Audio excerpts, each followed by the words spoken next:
The moment the photographer pulled me into the coat closet, before he even shut the door, he said, "Sir, you need to hear this before you walk back into that reception," and pressed play on a small black recorder. And the first thing I heard was my son-in-law's voice saying, "The old man's wife is dead. Who cares what she'd think? I need the money by Monday." I did not move. I did not breathe.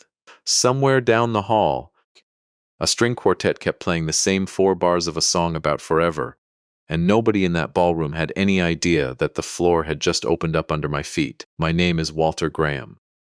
I am 63 years old, and for 31 years I made my living restoring old books and documents, pulling apart water-damaged Bibles, resewing broken spines, matching 200-year-old paper by hand so that a tear in a page would disappear under a magnifying glass. Before that, for 11 years, I worked in a forensic document lab, the kind of place where lawyers send you a contract and ask you to tell them, under oath, whether the signature on the last page is real. I gave that career up the year my daughter Claire was born because Eleanor, my wife, wanted a father who came home before dark. I never regretted it. Eleanor and I built a small house with a workshop out back, and I spent 3 decades with a scalpel and a bone folder in my hands instead of a badge, and I thought that was the last chapter of that particular skill. I did not know it yet, but it was about to become the only thing standing between my daughter and a man who had already forged my name once. Eleanor died 6 years ago, in March, in a hospital room with pale green curtains, holding my hand until she couldn't hold it anymore. After that, Claire became the only reason I got out of bed some mornings. I paid for her college without her ever knowing I'd sold the truck. I paid off $11,000 of a car loan she thought her scholarship had covered. I never once told her, because Eleanor used to say that the whole point of loving your children quietly is that they never feel the weight of it. I believed that. I believed it right up until the night before her wedding, when I found out that the man she was marrying had already decided my quiet love was something to be strip-mined. I was sitting at a small round table near the kitchen doors at the rehearsal dinner, in a navy blazer I'd had since Eleanor's funeral, when Trent Whitfield stood up at the head table with a champagne flute in his hand and looked directly at me. "You should be embarrassed to even stand near me in the photographs tomorrow," he said, loud enough that the whole room heard it. Loud enough that the waiter refilling water glasses 2 tables over stopped moving. "You look like a man who fixes gutters for a living, not the father of my bride." Nobody laughed. Nobody gasped either. The string quartet kept sawing through the same 8 bars of Pachelbel they'd been rehearsing all night, and a fork scraped once against a plate somewhere behind me, and the room simply held its breath the way a house holds its breath right before a window breaks. I looked at my daughter. Claire was 29 years old, sitting 2 seats from Trent in a pale blue dress Eleanor would have loved, and she looked down at the tablecloth and said nothing. That silence hurt worse than the insult. I had raised a woman who once punched a boy in the 3rd grade for calling her friend poor. I did not recognize the woman staring at her napkin. What none of them knew, what Trent had made very sure Claire's new in-laws never found out, was that the entire wedding, every centerpiece, every bottle of champagne, every string on that quartet's bows, existed because I had quietly wired $62,000 to a vendor account 2 months earlier, after Trent showed up at my workshop with red eyes and a story about a canceled investment deal. I let him tell everyone the money had come from selling his shares in a software company. I let him have that dignity because I loved my daughter, and I thought protecting his pride was the same thing as protecting hers. I understand now that I had confused 2 very different things. After the dinner wound down, Trent caught my eye and tilted his head toward the hallway, and for one foolish second my chest actually loosened, because some old, stubborn part of me still expected an apology. Instead, pacing on the runner carpet outside the banquet room, he told me Claire's mother-in-law-to-be had already booked a photographer who charged by the hour, that the flowers for the ceremony arch were $1,200 short, and that he needed me to wire another $9,000 by 9 the next morning. "You restore old paperbacks, Walter," he said, not even bothering to lower his voice. "You don't spend money on anything. What exactly are you saving it for?" I told him no. I told him I had already given more than enough, and that a man his age needed to learn what it felt like to build something without someone else's hands under him the whole way. His face changed the way a sky changes right before hail. My mother already told me your mind's not what it used to be, he said, forgetting how much you already agreed to, getting confused about numbers. Maybe you should sit near the back tomorrow so nobody has to explain you. Then he walked back into the dinner and left me alone in a hallway that smelled like lilies and expensive candle wax, holding a version of myself I did not recognize either. I want to tell you that I am the kind of man who handles moments like that with grace, the kind of quiet dignity people write songs about. The truth is smaller and more human than that. I have never once in 30 years been able to stand up in front of a full room and give a toast without my hands shaking, so badly I have to hold them behind my back. It happened at Claire's college graduation. It happened at Eleanor's memorial service, when the minister asked if anyone wanted to say a few words, and I stood up, opened my mouth, and sat right back down because my throat had closed completely. It is the one place my composure simply leaves me, and it had nothing to do with Trent. It started long before him, in a childhood I don't discuss much, with a father who mocked me every time I stumbled over a sentence at the dinner table. So when the wedding planner, an hour before the rehearsal dinner even started, asked if I wanted to say a few words at the reception the next night, I told her no so fast it startled her. I am telling you this now because I want you to understand that the man who calmly walked into a coat closet the following evening and listens to a recording that would end a marriage before it truly began was not a man without cracks. He was a man who had learned slowly, at enormous cost, which battles required his hands to be steady and which ones did not. I needed air after Trent walked away from me in that hallway. I pushed through a side door that led toward the manor's old library, a long room with 2-story shelves and a rolling ladder, the kind of room I would have spent hours in under different circumstances, running my fingers along cracked leather spines just to feel them. Instead, I stood by the window with my hand pressed flat against the cold glass, and that was where a young man in a gray photographer's vest found me 20 minutes later, holding a camera bag and looking like he'd swallowed something sharp. "Mr. Graham," he said. "I'm Sam. I'm shooting the wedding tomorrow. I was setting up test shots out here for the reception, and I think I caught something on my recorder I wasn't supposed to catch." He held up a small handheld voice recorder, the kind photographers use to log shot notes instead of typing them, and his hand was not steady either. "Your son-in-law was on the phone in the hallway outside the kitchen about 10 minutes ago.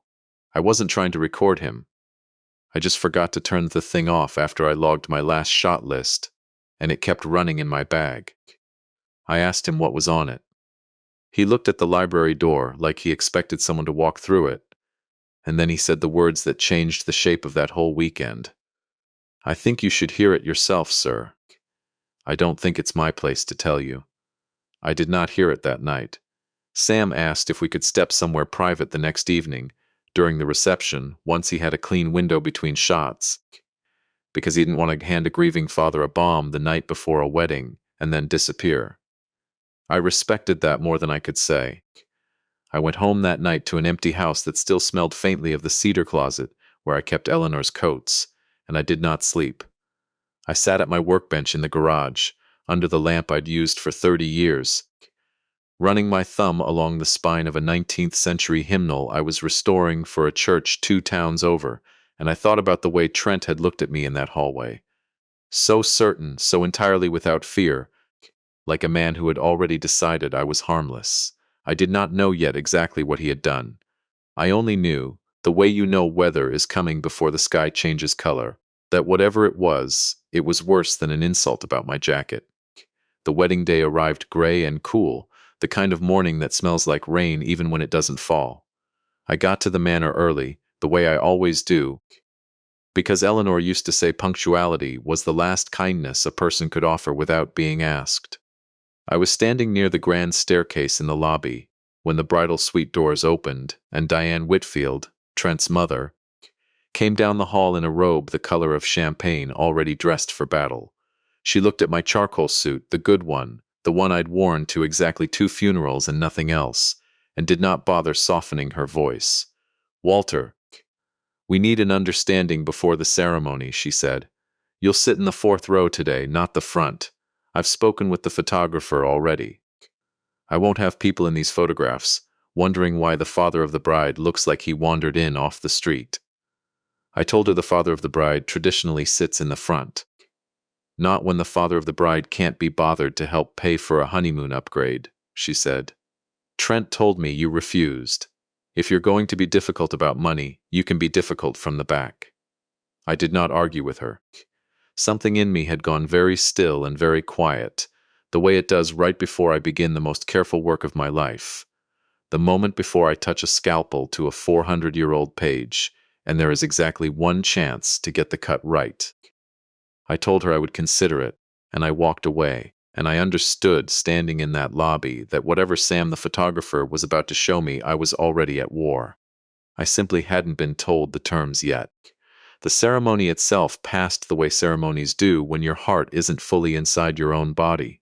I remember the vows. I remember Claire's face when Trent slid the ring onto her finger, radiant and hopeful in a way that made my chest ache, because I already suspected, without proof, that hope was about to cost her something.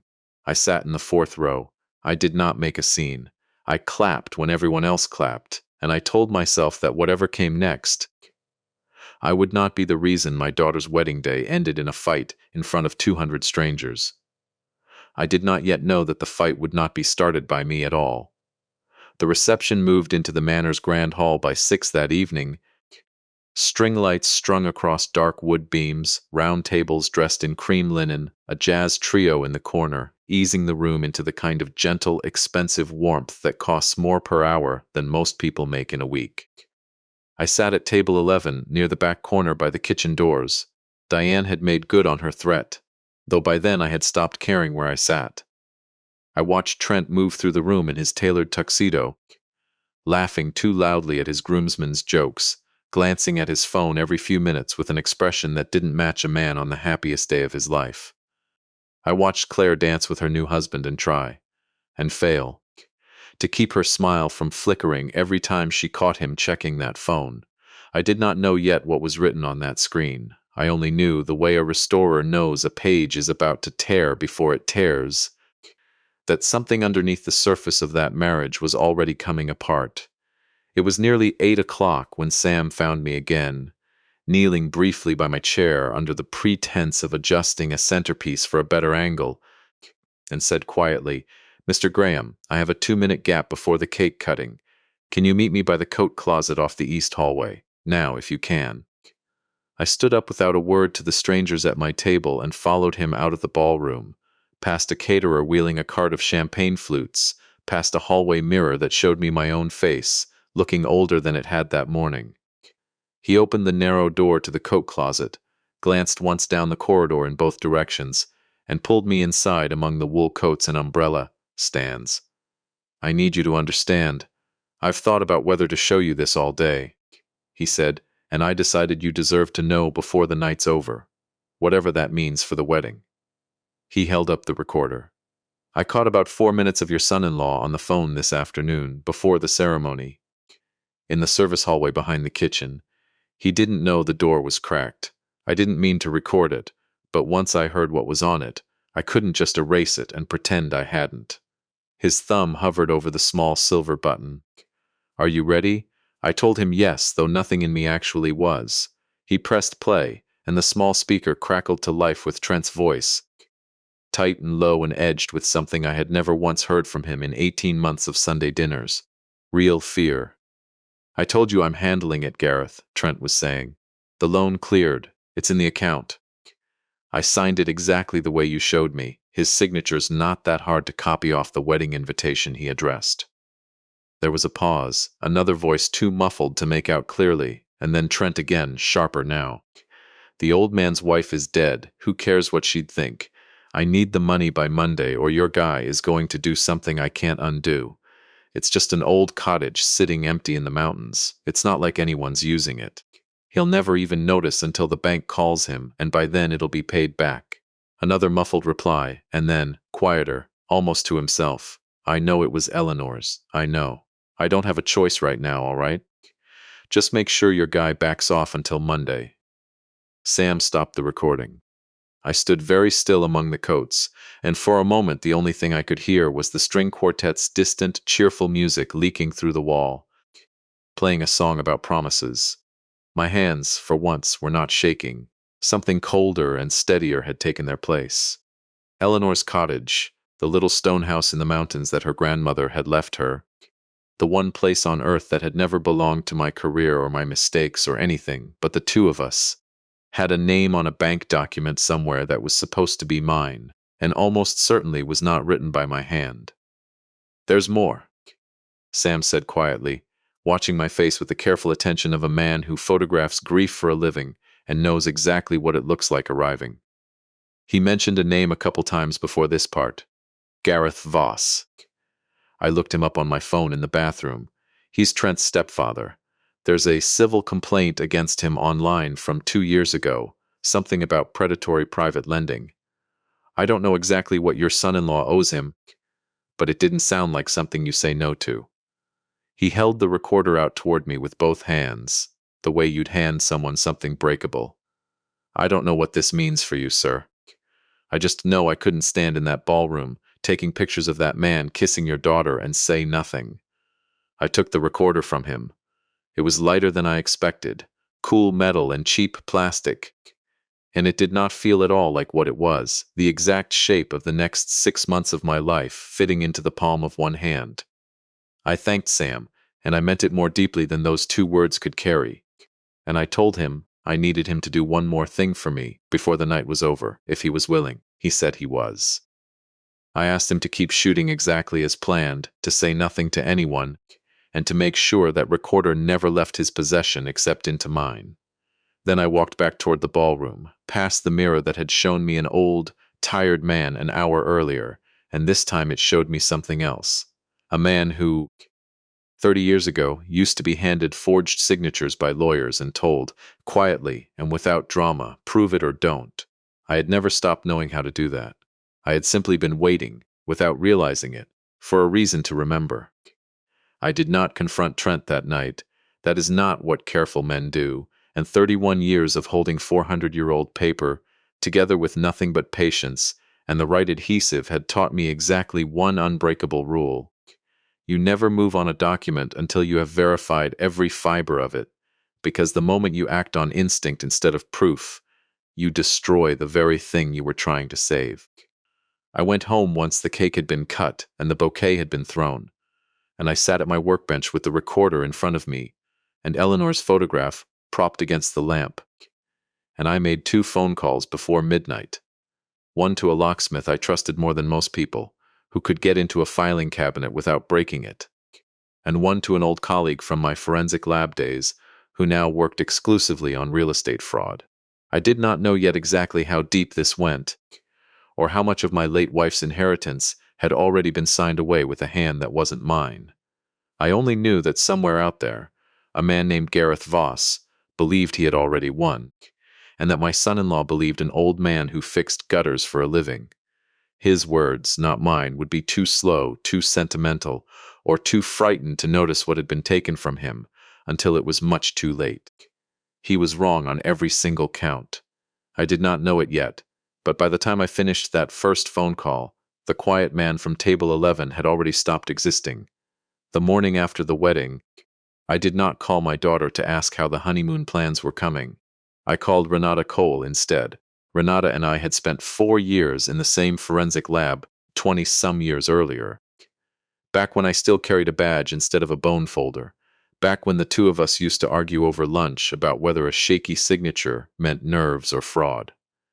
She had stayed in the field long after I left it, and now ran a small private practice out of a converted house near the courthouse, the kind of place with a brass nameplate by the door and a waiting room that smelled like coffee and old carpet.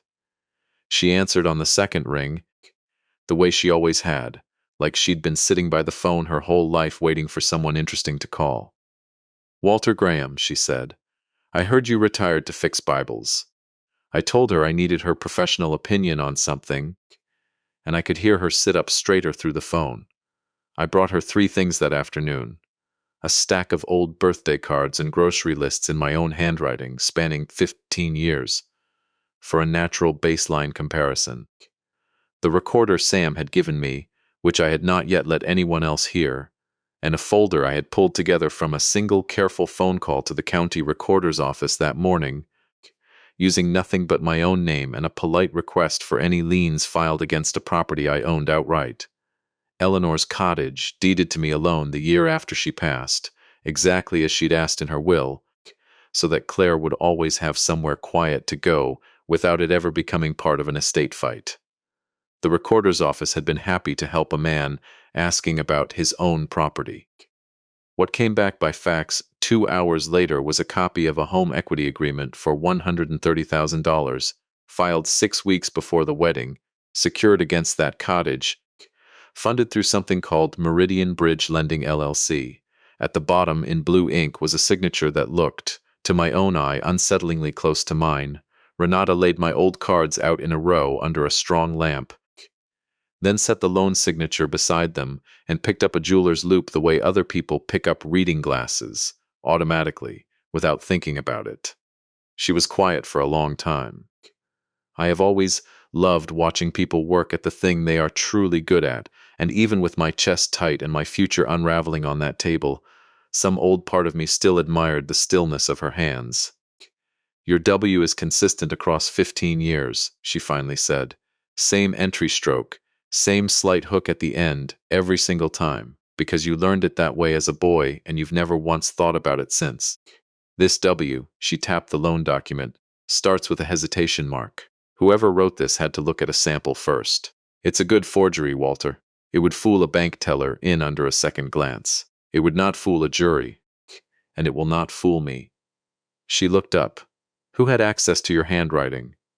I told her about the wedding invitations, 240 of them, hand-addressed by me over 3 evenings in my kitchen that spring, because Eleanor always used to say a hand-addressed envelope was the first small kindness a wedding offered its guests, and I had wanted to keep that tradition alive for Claire, even though my wife wasn't there to do it with me.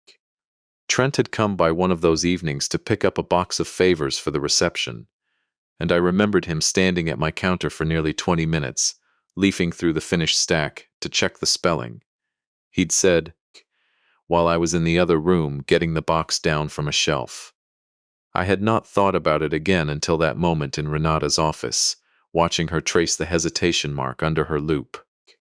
20 minutes was more than enough time for a man with a decent memory and a steady hand to memorize the shape of a signature he intended to steal. "I can write you a preliminary opinion today," Renata said. "It won't hold up in court on its own. You'll want a second examiner to confirm it, standard practice, and I already know the woman for the job.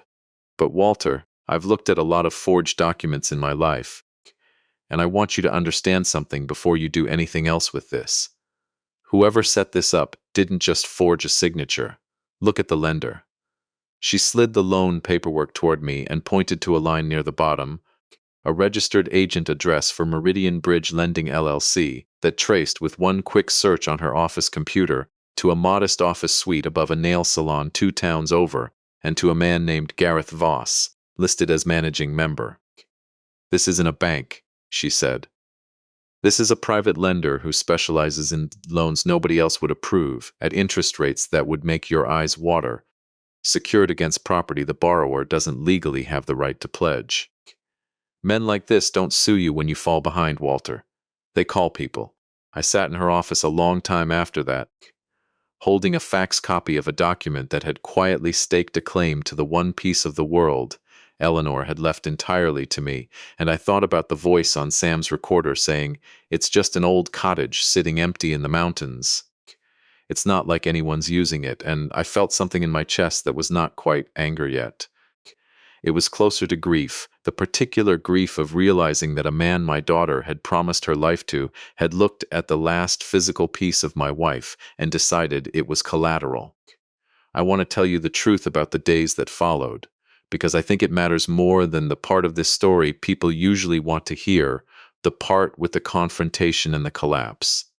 The truth is that for 4 days, I did nothing but sit in my workshop with the hymnal I was restoring, running my thumb along a torn page I could not bring myself to repair, because every time I picked up the scalpel, my hands would not hold still. It was not the tremor from public speaking, it was something heavier, something that came from underneath, and on the second night I finally understood what it was. It was fear, not of Trent and not even of Gareth Voss, but of what it would do to Claire to learn the truth. I had spent 6 years since Eleanor died trying to give my daughter room to build her own life without my grief hanging over every decision she made, and somewhere in that effort, I had gone quiet in a way I never meant to. I had let her make choices alone that maybe, if I had spoken up sooner, more clearly, more often, she would have made differently. That was not Trent's fault. That was mine, and I was not ready, that week, to say it out loud to anyone, not even to Eleanor's photograph on my workbench. I would say it eventually. I did not know that yet either. It was Miles Farrow, my attorney, and the closest thing I had to a friend from my working years, who finally pushed me back into motion. He had handled the trust paperwork after Eleanor passed, and he came by my house on the 5th day with a coffee he didn't drink, and a look on his face I recognized from 30 years of watching him read bad news off a page. "Walter," he said, sitting across from me at my kitchen table, "I need you to understand what happens next depends entirely on what you decide to do in the next 2 weeks, because Meridian Bridge Lending has a repayment clause on that loan, and if it isn't addressed, they have the legal right to initiate foreclosure proceedings on a piece of property with your late wife's name still on the original deed transfer paperwork in the county archive. This isn't something we can let sit while you figure out how you feel about it." He was gentle about it. Miles has never once, in 20 years, raised his voice to me, but he did not let me look away from it either, and I have always respected him for that. We filed the fraud affidavit that same week, a straightforward, quiet piece of paperwork that put the bank and the county on formal notice that the signature on file was not mine, supported by Renata's preliminary opinion, and a second examiner's confirmation 2 days later. The account was frozen within 72 hours. I did not tell Claire. I did not tell Trent. I wanted, more than anything, to understand the shape of what I was dealing with before I let it touch my daughter's life, because once she knew, there would be no unknowing it, and I owed her the truth delivered whole, not in pieces. It was Claire herself who came to me first, 9 days after the wedding, standing on my front porch in the gray early evening, with her arms wrapped around herself even though it wasn't cold. She had always had Eleanor's habit of holding her own elbows when she was working up to something difficult. "Dad," she said, "can I come in? I need to talk to you about something and I don't really know how to start."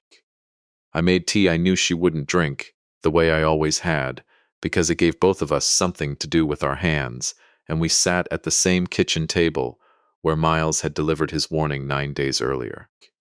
"Trent's been different since the wedding," she said finally. "He's on the phone at strange hours. He flinches when the doorbell rings. 2 nights ago, I found him sitting on the bathroom floor at 2 in the morning, and when I asked him what was wrong, he just said nothing and wouldn't look at me. Dad, I'm scared, and I don't even know what I'm scared of." I looked at my daughter's face, tired, uncertain, still so young in the ways that mattered most, and I made the decision that had been sitting on my chest for over a week. I did not tell her everything that night. I told her enough. I told her about the recorder, though not yet what was on it in full. I told her about the loan against her mother's cottage, and I watched her face change the way weather changes, disbelief sliding slowly into something colder. "He wouldn't," she said, and then, quieter, almost to herself, "He's been asking me for weeks if the cottage was really just yours, or if it might come to me someday." I thought he was being sentimental. She put her head down on my kitchen table then, the way she used to when she was 11 years old and had failed a math test she'd studied hard for, and I did something I had not done in years. I got up, walked around that table, and put my arms around my grown daughter while she cried into my shoulder, both of us holding on the way 2 people hold on when the ground underneath them has just proven it was never as solid as they believed. Neither of us said anything for a long time. It was the first time either of us had let the other one see exactly how frightened we were, and something in that silence did more to close the distance between us than any conversation could have. It was 2 weeks later, in that same kitchen, going through a box of Eleanor's old journals that I had never quite worked up the courage to open, that Claire found the letter. It was tucked into the back cover of a leather journal from the year before Eleanor got sick, folded twice, addressed simply to Claire in handwriting neither of us had seen in 6 years, and Claire's hands shook so badly reading the first line that I had to steady the page for her. It wasn't long. Eleanor had never been a woman who used 10 words when 3 would do. It said, in part, that she worried sometimes about how much Claire loved with her whole chest, how she'd give away pieces of herself to anyone who asked kindly enough, and that she hoped, whoever Claire eventually chose, that love would never be something used against her, that money and dependence should never be allowed to disguise themselves as love. It was not a prophecy. It named no names, predicted no forged signatures, no lending shark waiting in the wings. It was simply a mother's ordinary worry, the kind every parent carries, written down on a quiet evening years before any of us could have known how exactly it would come to matter. Claire read it 3 times before she could speak, and then she looked up at me and said, she knew this could happen to anyone. She wasn't talking about Trent specifically. She was talking about me. I told her that was exactly right, and that it was the kindest, hardest thing a parent can ever try to teach a child. That love should never come with a price tag attached, even when the person charging it swears otherwise. Trent came to my workshop alone, unannounced, 4 days after that. I remember it was raining, a thin gray drizzle that made the whole yard smell like wet stone, and he stood in my doorway in a jacket that wasn't warm enough, looking nothing like the man who had told me, 6 weeks earlier, that I looked like someone who fixed gutters for a living. Walter, he said, I need to talk to you. Just you. Please. I let him in. I want to be honest. Some part of me expected rage. Expected the same entitled fury Trent had shown me in that rehearsal dinner hallway, and instead what walked through my door was something closer to a frightened boy wearing a grown man's suit. He sat down on the stool across from my workbench, the one Eleanor used to sit on when she brought me lunch, and put his face in his hands. Gareth's not my stepfather because my mother loves him, he said finally. He's my stepfather because 8 years ago he got my mother out of a debt that would have taken her house, and ever since then, our whole family has owed him something we can never quite finish paying off. He offered to lend me money for the wedding when my own savings fell through, and I said yes because I was too ashamed to tell Claire the truth about my finances. And then the interest started compounding faster than I could track. And he told me there was one way to make it disappear fast enough. Use something of yours as collateral, since you'd never even notice, since you had more house than one old man needs. He showed me how to trace your signature off an envelope. I told myself it was temporary. I told myself I'd pay it back before you ever found out and no one would get hurt. He looked up at me, and for the first time since I'd met him, there were tears standing in his eyes that he made no effort to wipe away. I know that doesn't fix anything. I know what I did to you, and I know what it's going to do to Claire when she finds out everything, not just the pieces. I don't know how to undo it, Walter. He's called 4 times this week. He said, if the property isn't secured again by the housewarming, he's going to make sure everyone at that party learns exactly what kind of man I turned out to be, my mother included. I sat very still on my own workbench stool, across from a young man who had forged my name and endangered my late wife's memory, and felt something complicated settle in my chest. Not forgiveness, not yet, but a recognition that the villain in this story was not standing quite where I had assumed he was standing.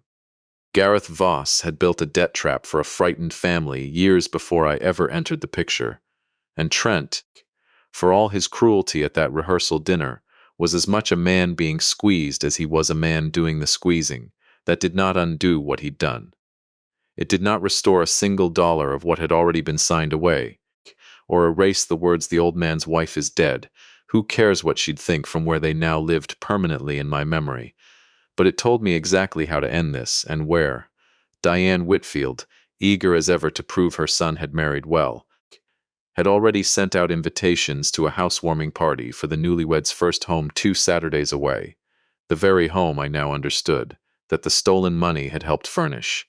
Gareth Voss, Trent told me, would almost certainly be there, since Diane had never learned to keep her husband's business associates separate from her family gatherings. I told Trent I needed time to think, and I meant it. I did not promise him mercy, because I did not yet know if I had any to give. But I called Miles that night, and then Renata, and then, last, I called Sam the photographer, who I learned had been quietly holding onto a second recording from later that same wedding day, a brief, unguarded moment near the bar where Gareth Voss himself had appeared uninvited for 20 minutes, congratulating Trent a little too loudly on securing the property before Diane's assistant asked him to leave. I did not know it yet, but by the end of that phone call, I had the last piece I needed. The housewarming party was 10 days away. I spent every one of them getting ready, not for revenge exactly, though I won't pretend some small, human part of me didn't want to watch Gareth Voss's face when the room finally understood what he was. I was getting ready to do the one thing I had spent 31 years learning how to do with absolute precision. Prove, beyond any reasonable doubt, exactly which parts of a document were true, and exactly which parts had been forged.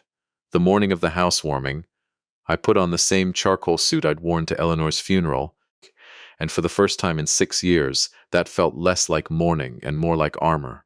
Miles Farrow met me at my house at 9 with a slim leather folder, and inside it were exactly 3 documents, chosen with the same care I'd once used to decide which page of a 400-year-old book could bear the weight of a single new stitch. The first was Rento's formal notarized examiner's report, confirming the loan signature was not mine, cross-checked and signed off by a second certified examiner from the state board. The second was a letter from my bank confirming the fraud affidavit had been accepted, and the lien against Eleanor's cottage formally suspended pending investigation. A document, Miles reminded me twice in the car, that had already been vetted by his office as safe and appropriate to reference in front of witnesses, since it contained nothing but confirmed, verified facts. The third was not a legal document at all. It was Eleanor's letter to Claire. The original, still folded the way Claire had found it, because some things a room needs to see are not proof of a crime, they are proof of what the crime tried to destroy. You understand, Miles said as we pulled into the quiet cul-de-sac where Trent and Claire's new house sat behind a young maple tree and a for sale sign that had come down only weeks earlier. We are not going to stand in that living room and read out loan balances or account numbers. That's not how this ends cleanly, and frankly, it's not how the law wants it handled either. We confront Trent and Voss with what's confirmed. We let the room see what it sees. The rest, if Voss doesn't back down today, becomes a police matter next week, not a performance today. I told him I understood, and I meant it. I had spent 3 decades learning that the truest, most permanent way to fix a damaged page is never to force it. It's to support it so gently that it can finally hold itself back together on its own. The house was already full when we arrived. 40 or 50 people milling through rooms that still smelled faintly of new paint, holding glasses of white wine, admiring a kitchen island that I now understood, with a small cold twist in my chest, had likely been paid for with a piece of my late wife's mountain. Diane Whitfield greeted me at the door with the same performative warmth she'd shown me at the rehearsal dinner, as though the 4th row seating and the gutter comment had simply never happened. "Walter," she said, "how lovely you could make it. Trent didn't mention you'd be joining us." I told her I wouldn't have missed it for anything. And I meant that too, in a way she could not have understood yet. Claire found me in the front hallway within minutes, and I saw immediately that she already knew this was not an ordinary visit. I had told her the shape of it 2 nights earlier, sitting at my kitchen table again, both of us drinking tea neither of us finished. She had insisted on being there. "I need to be in the room when it happens," she'd said. "Not hearing about it from you after. Not being protected from it. I'm done being protected from things that are happening to my own life." I had argued, gently, and lost. The way I suspect Eleanor would have told me I should lose that particular argument. Trent was standing near the sliding glass doors to the back patio when he saw us come in together, and I watched every trace of color leave his face. He knew. We had spoken once more in the days between his confession and this party, a short, careful phone call in which I told him only that I intended to resolve this in front of the people who needed to understand it, and that what happened to him afterward, whether Claire chose to stay, whether the police became involved for his own forgery, was a decision I would not make for either of them. He nodded at me now across the crowded room, the particular nod of a man who has already resigned himself to what's coming and only hopes it will be quick. It was Gareth Voss, who made the first move I hadn't fully planned for. He was a tall man in his late 50s with the kind of practiced, easy smile that I imagine had opened a great many doors that should have stayed shut, and he crossed the room toward me with his hand already extended, clearly having decided the best defense was familiarity. "You must be the father-in-law," he said. "Gareth, I've done a bit of business with your son-in-law's family, helped Diane out of a tight spot years back. Glad to keep helping where I can." I did not take his hand. I let it hang in the air between us just long enough for the nearby conversations to notice, for the particular silence that spreads through a crowded room when something is about to happen. The same silence Sam had described to me from that rehearsal dinner. The silence that isn't quite quiet, because somewhere a radio kept playing low jazz from a Bluetooth speaker on the counter, and nobody stopped talking entirely. They simply lowered their voices, the way people do at the edge of an accident. "I know exactly who you are." "Mr. Voss," I said. "I know about Meridian Bridge lending. I know about the $130,000 secured against a piece of land that belonged to my late wife, using a signature that was never mine." The jazz kept playing. Someone's ice cube clinked against a glass. Nobody moved.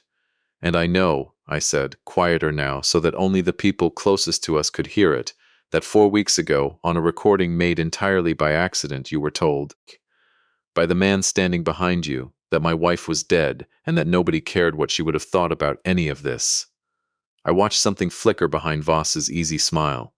Not guilt. I don't think Gareth Voss is built for guilt. But calculation, the look of a man rapidly recounting exactly how much evidence a stranger might actually have. "That's a very serious accusation to make at someone's housewarming party," he said, and I could hear, underneath the smoothness, the first thin crack of uncertainty. "It isn't an accusation," I said. "It's a confirmed fact from a state-certified handwriting examiner, and a suspended lien on file with the county recorder's office, and I have both documents in this folder if anyone in this room would like to see them." I did not raise my voice. 31 years of restoration work teaches you that the loudest sound in a quiet room is the sound of someone finally telling the truth, and you do not need to shout over it. It was Diane who broke first, not toward me, but toward her husband. "Gareth," she said, her voice climbing an octave, "what is he talking about? What did you do?" And it was here, in that unscripted human moment, that I watched the second collapse begin. Not the one I had planned, but the one that mattered more. Priya, Trent's younger sister, 22 years old, and standing near the kitchen with a plate of cheese she hadn't touched, set the plate down on the counter with a small, deliberate click and said, loud enough to carry across the whole room, "I told you 2 years ago something was wrong with the way Gareth talks about money, and everyone told me I was being dramatic." She walked past her own mother, past her stepfather, and came to stand beside me and Claire, close enough that her shoulder nearly touched mine. "Mr. Graham has never once asked this family for anything," she said, looking directly at Diane.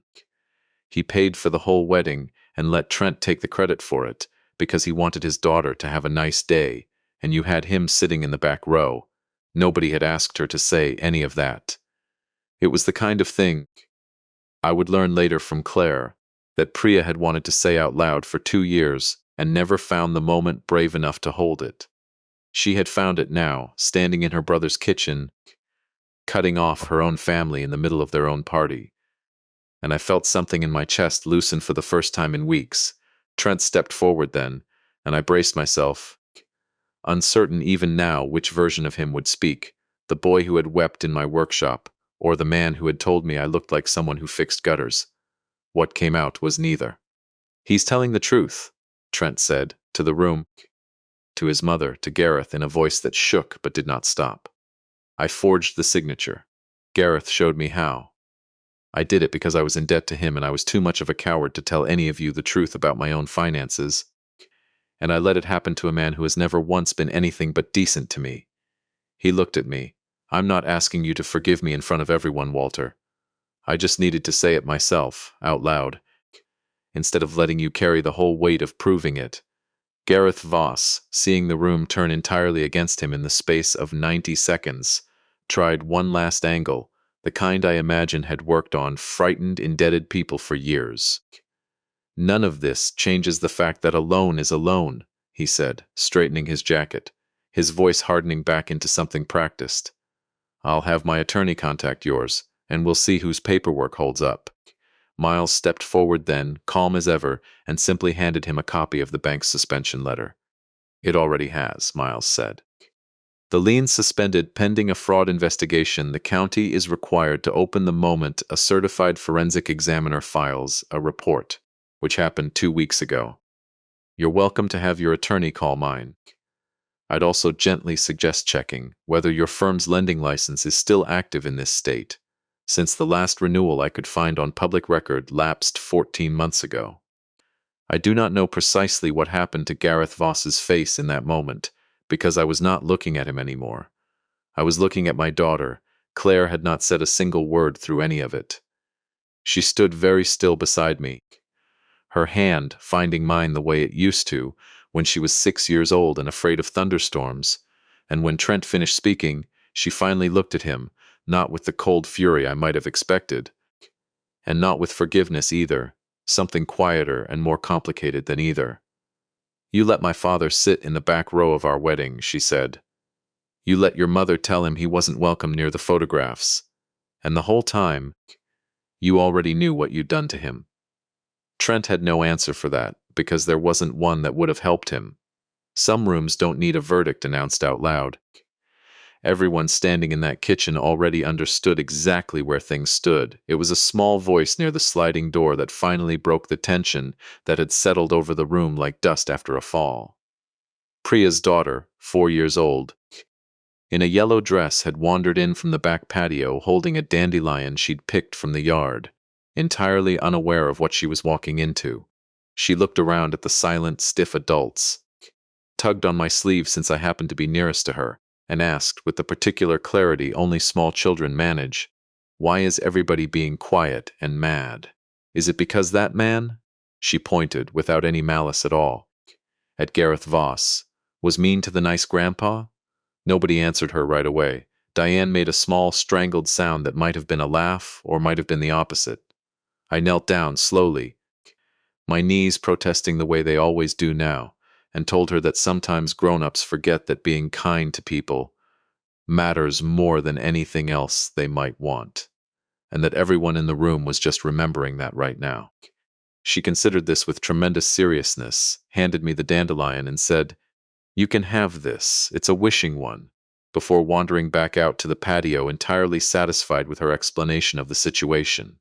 I have never, in 63 years, been handed a piece of evidence that mattered more than that particular flower. Gareth Voss left within the next 10 minutes, without his coat, trailed by a silence so complete that even the Bluetooth speaker seemed to have grown quieter. Diane did not follow him out to say goodbye. She stood in her own kitchen instead, staring at a countertop she had bragged about all afternoon. And I understood, watching her, that whatever came next for her marriage was a wound I had not caused and could not heal, and it was not mine to carry. I did not gloat. I want to be honest about that because I think it would be easy, telling this story, to make that moment feel like a victory lap, and it never felt that way to me. It felt like watching a house I had nothing to do with quietly begin the long work of falling down, the way houses do when the foundation was never sound to begin with. Later that evening, most of the guests had gone, murmuring their excuses the way people do when they've witnessed something they know they'll be discussing for months. Claire found me sitting alone on the back patio steps, the dandelion still in my jacket pocket, and sat down beside me without saying anything at first. It was Priya who came out a few minutes later carrying 2 mugs of tea nobody had asked for, handed us both one, and sat quietly on the step below us instead of going back inside. Three of us sat there a long while, watching the last of the daylight fade behind the young maple tree, none of us needing to fill the silence with anything. I owe you an apology too, I finally said to Claire, because it had been sitting in my chest for weeks and I did not want to carry it any further than I already had. Not for anything Trent did, for the years before him. After your mother died, I went quiet in ways I shouldn't have. I let you make some very big decisions completely alone because I was terrified of becoming the kind of father who leans too hard on his only child for comfort. I think, somewhere in that quiet, I left space for a man like Trent to convince you that being handled, being managed, being told what you needed instead of asked, was the same thing as being taken care of. That's not something you did wrong, Claire. It's something I let happen by staying too far back for too long. Claire didn't say anything for a moment. Then she leaned her head against my shoulder, the way she used to when she was small enough that I could carry her up the stairs without either of us noticing the effort, and said, "I always knew you loved me quietly, Dad. I just didn't always know how to ask you to be louder about it. Maybe we both have some relearning to do." Priya, still sitting one step below us, said softly, without looking up from her tea, "For what it's worth, I think loud isn't always the same thing as honest.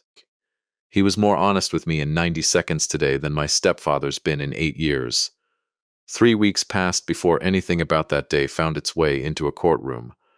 Miles handled most of it quietly, the way these things are supposed to be handled, not with headlines, but with paperwork, patience, and the kind of unglamorous persistence that actually protects people. Gareth Voss's lending license, already lapsed on paper, became the state's problem rather than mine, once the county forwarded Renata's certified report, along with 3 other complaints that had apparently been sitting untouched in a regulatory file for over a year. I heard, secondhand, through Miles, that a formal fraud referral was moving forward against him, separate entirely from whatever Trent chose to do about his own part in it. I did not follow it closely after that. Some fights are worth finishing yourself. Others are better handed to people whose job it actually is. Trent's part was smaller, and in its own way harder, because it required him to sit across a table from me one more time, in Miles's office instead of my workshop, and put his name on paper again, carefully this time, under both our attorneys' eyes. There was no dramatic signing away of anything, because there was nothing of mine that had ever legally been his to sign away in the first place. What he signed instead was a formal acknowledgement that he had been notified of the fraud, that he accepted responsibility for the forged instrument, and a waiver agreeing not to contest the county's restoration of clear title to Eleanor's cottage in my name alone, exactly as it had always been. Separately, on my own authority as the sole owner of that property and trustee of what remained of Eleanor's estate, I updated the beneficiary paperwork myself the way any property owner is entitled to, not out of spite, but because a man who had once memorized my handwriting from a stack of wedding invitations no longer needed to wonder what might one day come to him through my daughter's marriage. Claire understood and agreed. Without my needing to explain it twice, Claire did not leave Trent that week, or the week after. I want to be honest about that too, because I think the truest ending to a story like this one is rarely as tidy as people watching from a distance might want. She told me, sitting at my kitchen table a month later, that she needed time to decide whether the boy who had wept in my workshop and told the truth in front of his own family was someone she could build a life with, or whether the fear that had driven him to forge my name in the first place was a crack too deep to trust again. I did not push her either direction. I had learned, at enormous cost, exactly how much damage a father's silence can do, but I had also learned that a father's pressure, applied at the wrong moment, does just as much harm in the opposite direction. I told her only that whatever she decided, my door and my workshop would always be open, and that Eleanor's letter would be waiting in that journal for as long as she needed to keep reading it. 6 months after the wedding, I finished restoring the hymnal I had been unable to touch during the worst of those weeks. I delivered it to the small church 2 towns over on a bright, ordinary Sunday, and on my way home I stopped by the mountain cottage for the first time since the whole ordeal began. I unlocked the door with the same key I'd carried for years, and the house smelled the way it always had, cedar and old stone, and faintly, still, of Eleanor's lavender soap, though she had been gone 6 years and the soap much longer than that. I sat on the porch steps for a long while, the way she and I used to on summer evenings, and I took the dandelion Priya's daughter had handed me out of the small glass jar on my workbench where I'd kept it, dried now, its yellow gone to soft, brittle gray, and I set it on the porch rails beside me. Claire called that evening. She and Priya had started having lunch together most weeks. She told me, an unlikely friendship neither of them had expected, born out of 90 seconds in a kitchen when one young woman had refused to stay quiet. Trent, she said, had started seeing a counselor on his own without her asking him to, working through the debt and the shame and the family patterns that had made a man like Gareth Voss possible in the first place. She wasn't ready to say where any of it was heading. Neither was I. What I told her, standing on that porch, with the last of the light going gold over the ridge, was the only thing I was certain of, that whatever came next, she would never again have to wonder whether her father loved her loudly enough to say so. I still don't give toasts at family gatherings. My hands still shake if you hand me a microphone in front of a crowded room, and I suspect at 63 that particular crack in me is simply part of the shape I am now. The way a repaired page never looks quite the same under a strong enough light as one that was never torn. But I have learned there is a difference between a voice that shakes and a voice that stays silent, and I no longer confuse the two. Real worth was never in the suit you wear to someone else's wedding, or the seat you're assigned in someone else's photographs. It was always in the steadiness of your hands when it actually mattered.